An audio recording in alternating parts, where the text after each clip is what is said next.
ఏమైనా దేవుని సంగమా, దేవుని ఆలోచనలో ఉన్నటువంటి పిల్లల రాత్రికాల సమయం ముందు కొన్ని విలువైన మాటలు గ్రంథంలో నుండి ఆయన వాక్కులు కొన్నిగా మనము ధ్యానించుకుందామండి.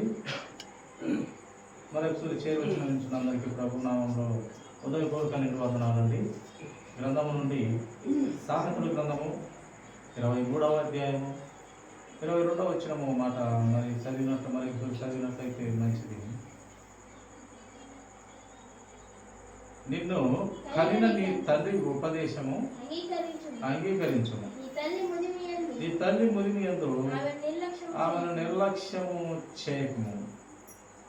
ప్రియమైన దేవుని ఆలోచనలో ఉన్నటువంటి పిల్లలారా, దేవుని వాక్యాన్ని సొలొమోను రాజు అయినటువంటి జ్ఞానాన్ని దేవుని ద్వారా పొందుకున్నటువంటి మహాజ్ఞాని అయినటువంటి సొలొమోను రాజు రచించిన సామెతల గ్రంథంలో ఆయన పరిశుద్ధాత్మను పొందుకొని ఆయన ఒక విషయం ఇక్కడ మనకు తెలియపరుస్తున్నాడు. నిన్ను కనిన నీ తండ్రి ఉపదేశము అంగీకరించును.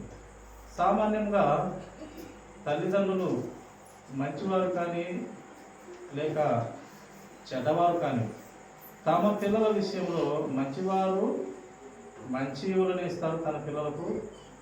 అలాగే చెడ్డవారై ఉండి బైబిల్ వాక్యమే చెప్తున్నటువంటి మాట, చెడ్డవారై ఉండి తమ పిల్లలకు మంచి యువులని ఇవ్వటకు. అంటే మాలాగా నువ్వు చెడ్డగా ఉండకూడదు, మాలాగా కష్టపడకూడదు అని పిల్లల పట్ల అమితమైన ప్రేమతో ఉండి వారు పొరపాట్లో ఉన్నప్పటికీ మీరు పొరపాటుగా ఉండకూడదు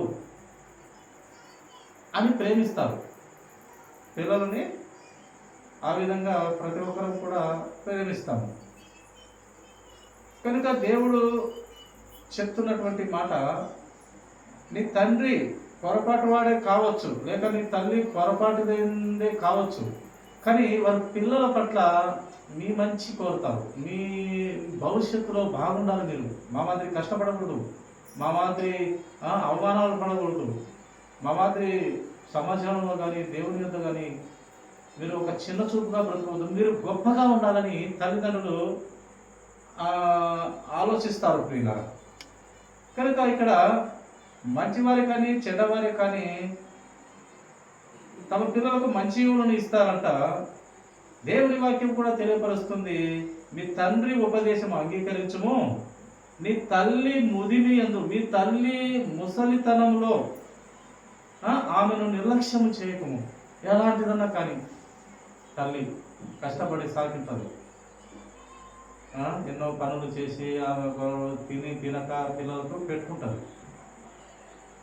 పొరపాటే చేసి ఉండొచ్చు, తల్లిదండ్రుల్లో కొంతమందిలో పొరపాటు జీవితాలు ఉండిండొచ్చును, కానీ తమ పిల్లలను చిన్నప్పటి నుంచి వాళ్ళు పెద్ద వరకు వాళ్ళ పచ్చు నుండి కూడా పిల్లలకు పెట్టుకొని ఉండొచ్చును. కనుక ముదిమి యందు ముసలితనంలో నీ తల్లి అయినటువంటి ఆమెను నిర్లక్ష్యము చేయకు సుమా అని భక్తుడు తెలియపరుస్తూ ఉన్నాడు పిల్ల. అంటే నిర్లక్ష్యం అంటే ఆ టైంలో నాకు ఇది పెట్టలేదు, నాకు అది పెట్టలేదు అని నిర్లక్ష్యం చేయకుండా పెట్టేదేదో కొంచెంతో అయినా ప్రేమపూర్వకంగా గౌరవంగా పెట్టండి అని తెలియపరుస్తూ ఉంది గ్రంథం పిల్ల. అలాగే చూడండి, దేవుని యందు ఉన్నటువంటి పిల్లలకు కింది మాట కూడా, సత్యమును అమ్మివేయక. సత్యములో సత్యాన్ని అమ్మివేయకూడదంట. సత్యం అంటే ఏంటి? యథార్థంగా నీతిగా బ్రతకటము. దాన్ని అమ్మి వేసుకుంటే ఇక మన బ్రతుకు వ్యర్థము, ప్రయోజనం లేదు. సత్యంలో బ్రతికినంతసేపు మనిషికి విలువ. సత్యము తప్పిపోతే నిజంగా ఎవరికైనా అది తప్పిపోయినట్లయితే దాన్ని సరిచేసుకునే అవకాశం కూడా మన చేతుల్లో ఉంటుంది. పొరపాటు జరిగిన తర్వాత దేవుడు ఏం చెప్పినాడు? నేను నీతిమంతుని ఏమన్నా పిలవచ్చి తినా అని చెప్పినాడా? నేను నీతిమంతుని కాదు పిలవచ్చింది, నేను ఆ నీతిమంతున్నే, ఆ పనికిమాలనే, ఆ దుష్టురాలనే, ఆ పనికిమాల దుష్టున్నే, వాని కాపాడడానికి వచ్చాను, వాని జీవితంలో వెలుగు నింపడానికి వచ్చాను అని మనకు దేవుని వాక్కులు మనకు కనపడతాయి, వినపడతాయి. కనుక ఆయన వచ్చిందే పనికిమాల జనం కోసం, పాపంలో చచ్చిపడిపోయిన వారి జీవితాలను వెలుగులో నింపడం కోసం ఆయన వచ్చినాడు. పరలోక రాజ్యం నుండి తండ్రి పంపితే కుమారుడు ఈ భూమి మీద అడుగు పెట్టినాడు. కనుక బ్రతుకు దిద్దుకునే వాని విషయంలో దేవుడు సంతోషిస్తూ ఆనందిస్తాడు. బ్రతుకు దిద్దుకుంటున్న వాని విషయంలో ప్రియుల, బ్రతుకు దిద్దుకుంటున్న వాని విషయంలో దేవుడు లేక వాని విషయంలో లేక ఆమె విషయంలో బ్రతుకు ఎవరైతే ప్రభువా ఈ జీవితంలో నేను సతమతమవుతున్నాను, దిక్కు తెలియని పరిస్థితుల్లో ఉన్నాను, లేక ఈ అలవాటు చేత లేక ఈ పనికిమాలిన ఆలోచన చేత నన్ను కాపాడవా, ఈ యొక్క జీవితం నుండి బయట వేయమని ఆయన బంగారు పాదాలు పట్టుకొని అడిగినట్లయితే ఆయన కృప చూపి దేవుడు కదా, కృప చూపిస్తాడు. ఆయన కన్నీళ్లు పెట్టి మొరపెట్టినట్లయితే మనం రాత్రి మాట్లాడుతున్నాం, కన్నీళ్లు పెట్టి మొరపెట్టితే ఆయన కన్నీరు తుడిచేదాకా వదిలే దేవుడు కాదు. అయితే ఆ కన్నీటిలో నిజముగా మొరపెట్టిన వారి విషయంలో దేవుడు వదిలిపెట్టాడు పిల్ల. అందుకే దేవుడు అంటున్నాడు, నేను నిన్ను కన్నాను, నీ తల్లిదండ్రుల మాట విను, నీ తల్లి ముదిమెందు నిర్లక్ష్యముగా ఉండకము, సత్యమును మటుకు అమ్మివేయవద్దు సుమా, దాన్ని కొని ఉంచుకొను. సత్యాన్ని కొని పెట్టుకోవాలంట. సత్యంలో బ్రతుకుని దాన్ని కొనుక్కొని, ఒక సత్యమైన బుక్, ఒక గాంధీజీ ఒక మాట అన్నాడు. ఆయన ఈ లోకంలో ఆ జాతి పితంగా ప్రతి డబ్బు మీద ఆయన బొమ్మ ఉంటుంది. ఆయన ఒక చినిగిపోయిన సొక్కా అయినా వేసుకో, ఒక మంచి బుక్ కొనుక్కో అన్నాడు. ఆ మంచి బుక్ మన విషయంలో అయితే ఇంకా బైబిల్కి మించిన మంచి బుక్ ఇంకా వేరే ఏది లేదు నిజంగా. ఇప్పటికీ ఎక్కువ సంఖ్యలో అమ్మడబోతున్నా దూషింపబడుతున్న గ్రంథము బైబిలే. ఆయన అన్నటువంటి మాట, చినిగిపోయిన చొక్కా అయినా వేసుకో, ఒక మంచి పుస్తకం, ఒక మంచి సత్యమైన బుక్ కొనుక్కో అని చెప్పినాడు ఆయన. కనుక ప్రియ దేవుని సంగమ, సత్యమును అమ్మివేయక దాన్ని కొని ఉంచుకోవాలి, సత్యమును కొనుక్కోవాలి. అందుకే అప్పుడప్పుడు పెద్దవాళ్ళు అంటుంటారు ఒక మాట, ఎలుగు సవసం ₹1 ఇచ్చి వదిలించుకోవాలి, మంచి సవసం లేక జలుబు సవసం ₹10 ఇచ్చి కొనుక్కోవాలి. ఎలుగు సవసం ₹10 పోయినా పర్వాలే, వదిలించుకోవాలి అంతే, దానికి మించింది లేదు. అదే మంచి స్నేహము, మంచి వ్యక్తులను దూరం చేసుకుంటే నిజంగా చాలా అది బాధ. ఆ మంచి వ్యక్తులకు ఎప్పుడో సారి చెప్పి ఆ క్షమాపణ అడిగి, పొరపాటు నాదే అని చెప్పేంత వరకు నిజంగా మనసులో ఉండదు. మంచి మనుషుల విషయంలో చెడ్డవారైనా కానీ ఒక పొరపాటు మాట జారినప్పుడు అప్పుడు మనము క్షమాపణ మనం చెప్పేంత వరకు మన మనసు మనలో ఉండదు. మనము నిజంగా ఒక ఆలోచనలోకి వెళ్ళిపోతాం, దిగులు పడతాం. క్షమాపణ కోరేంత వరకు సమాధానం లేకుంటే అలానే ఉంటుంది పిల్ల. కనుక సత్యాన్ని అవివేక మనము దాన్ని కొని ఉంచుకోవాలి. జ్ఞానమును, ఉపదేశమును, వివేకమును కొని ఉంచుకొనుము. చూడండి దేవుడు ఎన్ని చెప్తున్నాడు, సత్యాన్ని కొనుక్కోవాలి. ఇంకా ఏం చెప్తున్నాడు, సత్యం కొనుక్కోవాలంట, జ్ఞానమును కూడా కొనుక్కోవాలి, ఉపదేశమును కూడా కొనుక్కోమని చెప్తున్నాడు. వివేకమును కొని ఉంచుకొనుము. జ్ఞానము, సత్యము, ఉపదేశము, వివేకము, ఇవి మంచి ఒక 4 పదాలుగా దేవుడు గ్రంథంలో వ్రాయించినాడు. వీటిని మనం కొనుక్కోవాలంట.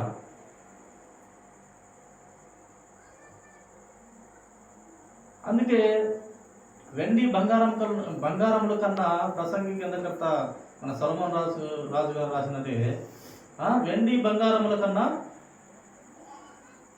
మంచి పేరు విన్నా.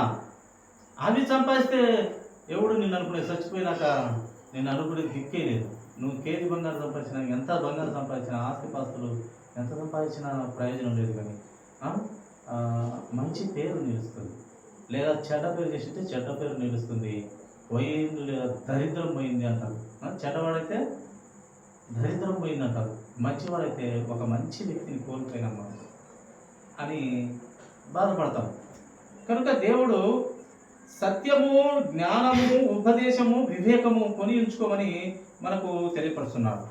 మనము కన్న మన తండ్రి అనగా ఈ లోకపు తండ్రి కావచ్చు, పరలోకపు తండ్రి కావచ్చు. మనము కన్నటువంటి వారిని వారిని ఘనపరిచే విధంగా మనం ఉండాలని లేఖనం మనకు తెలియపరుస్తూ ఉంది ప్రియులారా.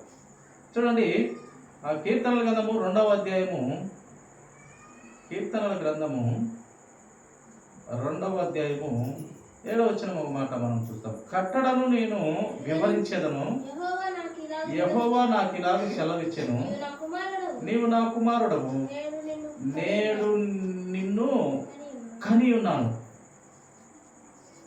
ఏం చెప్తున్నాడంటే దేవుడు ఇక్కడ కట్టడ, నియమము, నిష్ఠ, శాసనము, ఆజ్ఞ వివరిస్తా నీకు. దేవుడు అంటున్నటువంటి మాట, శాసనములు, కట్టడలు, విధులు, ఆజ్ఞలు నీకు వివరిస్తా నేను. యెహోవా ఇలాగ సెలవిచ్చెను, నీవు నా కుమారుడవు, నీకు ఇవన్నీ నేను బోధిస్తా, వివరిస్తా, తెలియపరుస్తా. నీవు నా కుమారుడవు, నేడు నిన్ను కని ఉన్నాను అంటున్నాడు దేవుడు. దేవుడు మనల్ని కన్నాడు. నిజంగా ఎప్పుడు కన్నాడంటే ఈ భూమి రవ్వంత లేకముందే మనుషులను సృజించాలని దేవుని ఆలోచనలో ఉన్నదంట. భూమి లేనప్పుడే ఆయన పోలికలో, ఆయన స్వరూపంలో, ఆయన హృదయ శ్వాసలో నుంచి, ఆలోచనలో నుంచి మనం అప్పుడే కన్నాడు. భూమి లేనప్పుడే కన్నాడు. అంత ఉన్నతమైన ఆలోచన కలిగి ఉన్నాడు. భూమి లేనప్పుడే కని మళ్ళీ భూమిని తయారు చేసి, మళ్ళీ ఆ భూమిలో నుండి మట్టి తీసి చక్కగా ఆయన కోరికలో, ఆయన చేతులతో, ఆయన స్వరూపము, ఆయన శ్వాసలో నుంచి ఊపిరి ఊది మనిషిని తయారు చేసినాడు. కనుక నేను కని ఉన్నాను నేను అని దైవ గ్రంథం మనకు తెలుసు. నా కట్టడలు, నా విధులు, నా శాసనాలు, నా ఆలోచన విధానం అంతా మీకు తెలియపరుస్తా. నేను మిమ్మల్ని కంటిని, నేను కన్నాను మిమ్మల్ని అని ప్రతి మనిషిని ఉద్దేశించి దేవుడు మనకు తెలియపరుస్తున్నాడు. ఆయన మనల్ని కన్నాడు. ప్రతి మనిషిని, మంచివారిని, చెడ్డవారిని సైతం ఆయన కన్నాడు. ఫస్ట్ కన్న తర్వాత మళ్ళీ ఆయన కొన్నాడు అన్నమాట కూడా మనము గమనిస్తాం ప్రియులారా. చూడండి, 1 కొరింథీ 4వ అధ్యాయం 16వ వచనం చూడండి. కొరింథీలకు రాసినటువంటి మొదటి పత్రిక 4వ అధ్యాయము 16వ వచనం. క్రీస్తు యేసునందు సువార్త ద్వారా నేను మిమ్మును కంటిని. ఇక్కడ భక్తుడు తెలియపరుస్తున్నాడు, క్రీస్తు యేసునందు, క్రీస్తులో, ఆయన యందు సువార్త ద్వారా, దేవుని మహా అద్భుతమైన సువార్త ద్వారా, ఆయన నోటి మాటల ద్వారా, ఆయన పలుకుల ద్వారా నేను మిమ్మల్ని కంటిని. కనుక మీరు నన్ను పోలి నడుచుకుని వారై ఉండవలెను. మిమ్మల్ని బతిమాలు కొలుచున్నాను. మిమ్మల్ని క్రీస్తులో, ఆయన సువార్త ద్వారా, ఆయన మాట ద్వారా నేను కన్నాను. నేను యథార్థంగా బ్రతుకుతూ ఉన్నాను. మీరు నన్ను పోలి, పౌలు నన్ను పోలి నడుచుకోండి అంటున్నాడు. అంటే నేను సాక్షాత్తుగా క్రీస్తు సారూప్యత వచ్చింది నాలో. మీరు నన్ను పోలి నడుచుకోండి. నేను దేవుని ఆలోచనలో నేను బ్రతుకుతున్నాను. ఆయనను పోలి ఉన్నాను. నేను నన్ను పోలి మీరు నడుచుకుంటే మీరు క్రీస్తును పోలి నడుచుకున్నట్లే అని దైవ గ్రంథం మనకు తెలియపరుస్తుంది. ఇక్కడ భక్తుడు తెలియపరుస్తున్నాడు, దేవుని సువార్త ద్వారా కన్నాడు మనము. చాలామంది అన్యజనులు లేక విగ్రహాలకు వారు తెలియని వారు కొలుస్తున్న దేవుళ్ళు మాకు మేలు చేసినారు, మా దేవుళ్ళు దేవతలు అనబడేవారు లేకుంటే మేమే ఉండమని వాళ్ళ భక్తి విశ్వాసాల్లో వాళ్ళు నమ్ముతారు. కానీ మనము బైబిల్ గ్రంథంగా, ఆయన రక్తంలో కొనబడిన, కడగబడిన బిడ్డలంగా మనము ఏం నమ్ముతామంటే వాక్యమే దేవుడైన వాక్యమే శరీరధారిగా ఈ లోకానికి వచ్చాడు. ఆయన మాటలే ఆ సువార్త ద్వారా మనము మారు మనసు రక్షణ పాప క్షమాపణ నిమిత్తము మనం ఆయన బిడ్డలం అవుతామని మనం నమ్ముతాం. కనుక ఈ యొక్క క్రీస్తు నందు సువార్త ద్వారా మిమ్మల్ని కంటిని అని భక్తులను అక్కడ విశ్వాసులను గురించి మాట్లాడుతూ ఉన్నాడు అపొస్తలుడైన పౌలు గారు. కనుక నేను ఆ విధంగా దేవుని పోలి ఆయన సారూప్యత నాలో వచ్చింది, నేను ఆయనలాగా బ్రతుకుతున్నాను కనుక మీరు నన్ను పోలి నడుచుకుని ఉండాలని నేను మిమ్మల్ని బ్రతిమాలుతున్నాను అంటూ గ్రంథంలో వ్రాయిస్తూ వచ్చినారు. ఆయన మనల్ని కన్నాడు. కన్న తర్వాత మళ్ళీ మనల్ని కొంటూ ఉన్నాడు, కొనుక్కుంటున్నాడు. ఆయన మనల్ని ఏ విధం చేత కొంటున్నాడో చూడండి. 1 కొరింథీ 6వ అధ్యాయము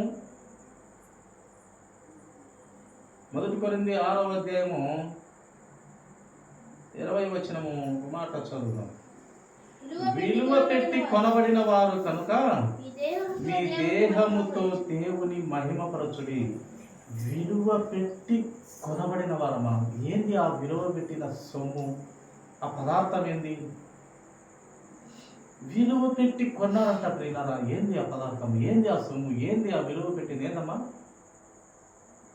విలువ పెట్టి కొన్నాడంట. దేవుడే చెప్తున్నటువంటి మాట. ఏంది ఆ విలువైన వస్తువు? ఆ పదార్థం ఏంది? యేసుక్రీస్తు ప్రభు వారి రక్తము.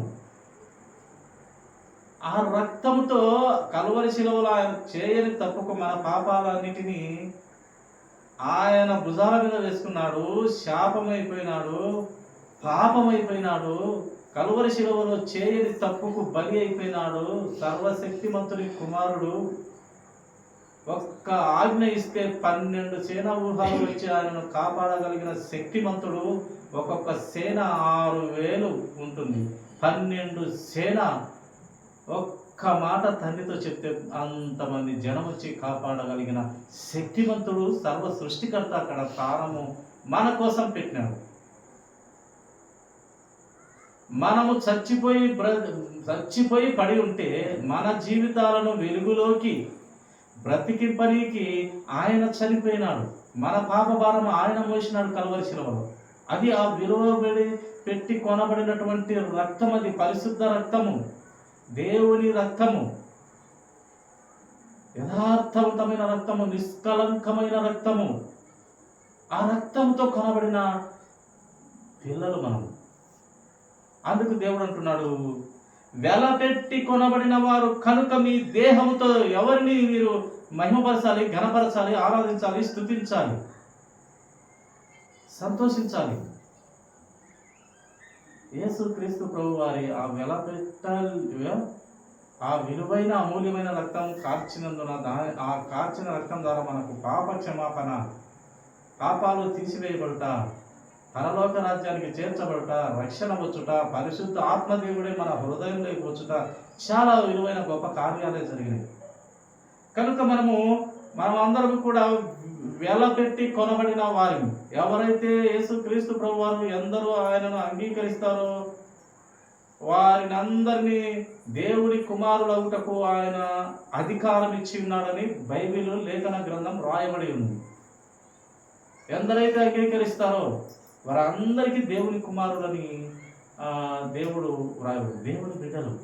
అందుకే అప్పుడప్పుడు ఓ దేవుని బిడ్డ, ఓ దేవుని కుమారుడా, కుమార్తె.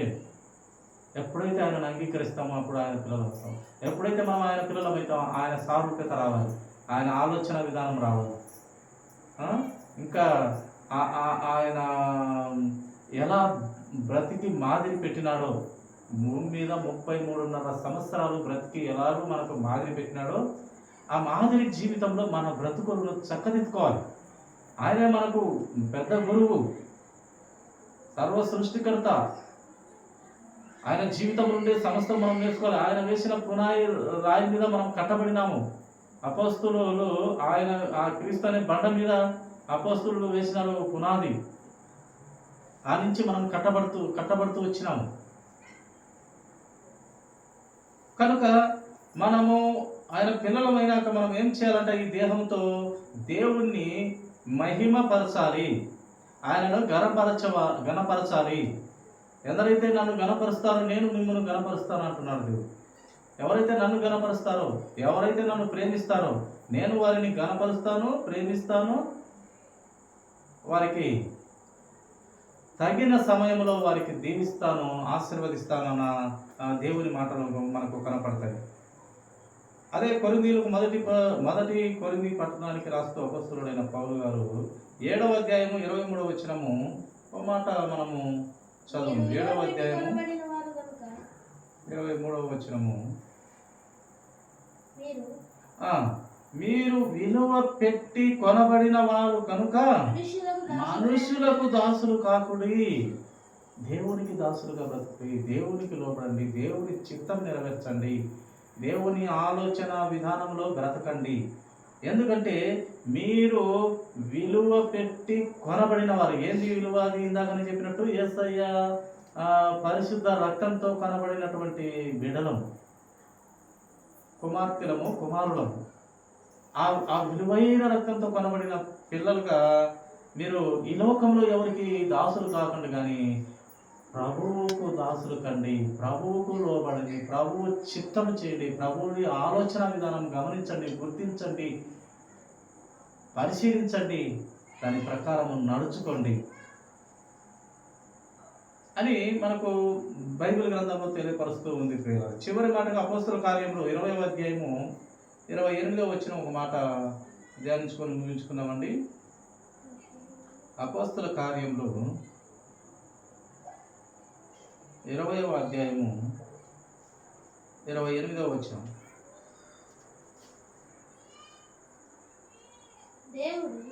దేవుడు తన స్వరక్తమిచ్చి సంపాదించిన తన సంఘమును కాయుటకు పరిశుద్ధాత్మ మిమ్మును దేని యందు అధ్యక్షులుగా ఉంచెను ఆ యావత్తు మందను గూర్చి మీ మట్టుకు మిమ్మును గూర్చి జాగ్రత్తగా ఉండండి. ఏ రక్తం ఇచ్చినాడు? తన